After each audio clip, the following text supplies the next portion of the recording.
digging hundreds of graves for those who've died in the mudslides. Out of respect, each person will get their own individual plot here, and they'll lie shoulder to shoulder with the Ebola victims who were buried on this site just 3 years ago. A few hours on and the coffins start to arrive, draped in the country's flag. There are so many of them that they're brought in on trucks. The coffins are paraded through the crowds as the community watches on, and then finally laid to rest and slowly lowered into the ground. The government are keen to bury the bodies as quickly as possible because they're concerned that diseases like cholera and typhoid might spread. This cemetery is many, many miles from where this disaster happened, and so the government has put on buses so the families of the victims can attend. A very good evening to you. The Spanish government had promised the independence vote in Catalonia wouldn't go ahead. But thousands of Catalans have turned out to vote on a day marred by violent clashes.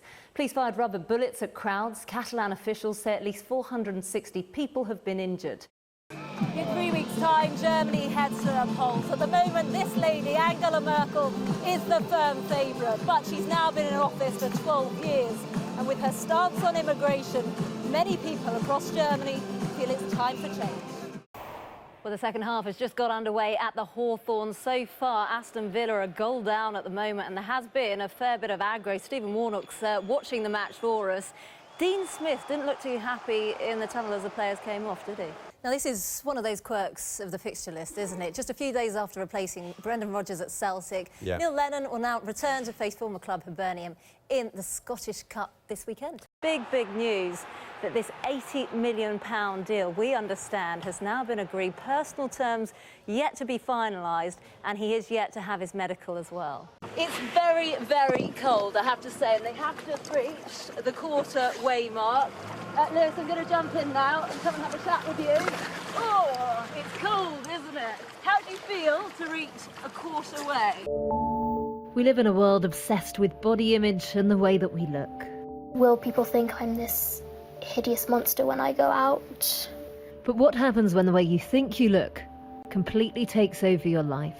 I used to sit in the lounge and with the curtains drawn because I was paranoid that someone would look in. Children and teenagers up and down the country are battling with body dysmorphic disorder. I was so ugly that I just wasn't worth, to keep going. And so I just tried to end it quite a few times, I think. BDD is an obsession with flaws in a person's appearance that others would barely even notice. Right, let's reflect further on that breaking news from Bournemouth, a departure from the Vitality Stadium. Rebecca Williams is there and can tell us more. Yeah, confirmation in the last few minutes or so that Tyrone Mings has signed on loan for Aston Villa. There was a lot of interest in him, not only from West Brom, Derby County and Nottingham Forest, but it seems that he has chosen Aston Villa. He went up there for his medical last night. That's all been cleared.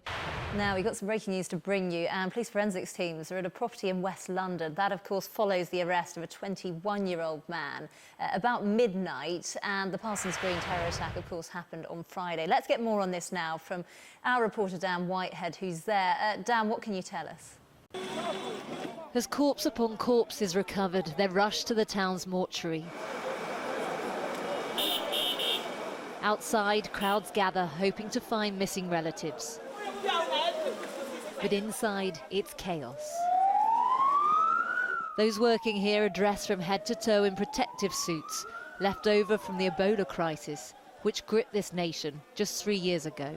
This is human misery at an extreme level, inside piles of bodies, and now relatives going inside to identify loved ones. Big breaking news coming into us, and sources telling us that Callum Hudson-Odoi is set to sign a new long-term contract with Chelsea. He hasn't played since April the 22nd. He's had that Achilles injury, as you'll be aware of. You'll remember in the summer, there were a series of unsuccessful bids from Bayern Munich. Can you believe it? England have won the World Cup in what has to be one of the most dramatic endings to any tournament.